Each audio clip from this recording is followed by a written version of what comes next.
સૌપ્રથમ આપ સૌ મિત્રોને જય શ્રી રામ।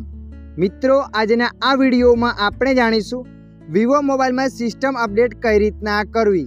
હા મિત્રો, તમે પણ વિવો મોબાઈલમાં સિસ્ટમ અપડેટ કરવા માંગો છો તો આ વિડીયો તમારા માટે।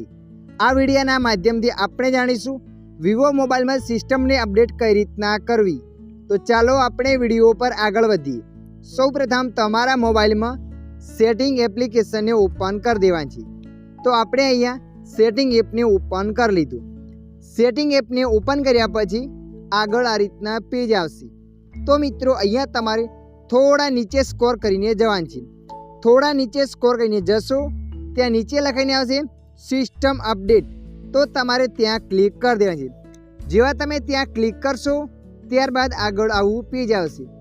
જુઓ મિત્રો, તમારા મોબાઈલમાં સિસ્ટમ અપડેટ આવ્યું હશે તો આ રીતના પેજ બતાવશે, અને અપડેટ નહીં આવ્યું હોય, અપડેટ કરેલું હશે તો આ રીતના પેજ બતાવશે। તમે જોઈ શકો છો આ મોબાઈલમાં અપડેટ નથી, એટલે કે અપડેટ કરી લીધું છે। આ મોબાઈલમાં અત્યારે અપડેટ આવી છે। અપડેટ કરવા માટે કન્ટિન્યુ ડાઉનલોડ પર ક્લિક કરવાનું છે। તમે જોઈ શકો છો મિત્રો, અહીંયા અપડેટ બતાવે છે। અપડેટ કરવા માટે કન્ટિન્યુ પર ક્લિક કરવાનું છે।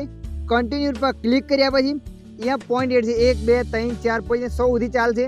ત્યારબાદ ઓટોમેટિક તમારો મોબાઈલ સ્વિચ ઓફ થશે। સ્વિચ ઓફ થઈને ઓટોમેટિક સ્વિચ ઓફ ખુલશે। 5 મિનિટ લાગે, 10 મિનિટ લાગે, 15 મિનિટ લાગી શકે છે। જેટલું જૂનું અપડેટ છે એટલું વધારે ટાઈમ લેશે। તમારે ગભરાવાની કોઈ જરૂર નથી। 10 થી 15 મિનિટ તમારો ફોન ઓટોમેટિક સ્વિચ ઓફ થઈને ખુલી જશે। ખાસ વાતનું ધ્યાન રાખવાનું, અપડેટ કરવું હોય તો સાંજના ટાઈમે કરવાનું છે, તમારું કોઈ કામ અટકે નહીં। જ્યારે તમે નવરા હો એ ટાઈમે અપડેટ કરવાનું છે સિસ્ટમ અપડેટ। તો મિત્રો, આશા રાખું છું આ વિડીયો તમને પસંદ આવ્યો હશે।